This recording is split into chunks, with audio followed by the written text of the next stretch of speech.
sasa.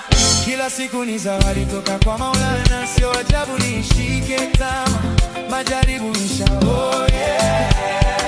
Na hata kama madui zangu akishikana nitaoza wote, mashetani siwaogopi, nasimama imara, haki ya Mungu haya yajayo.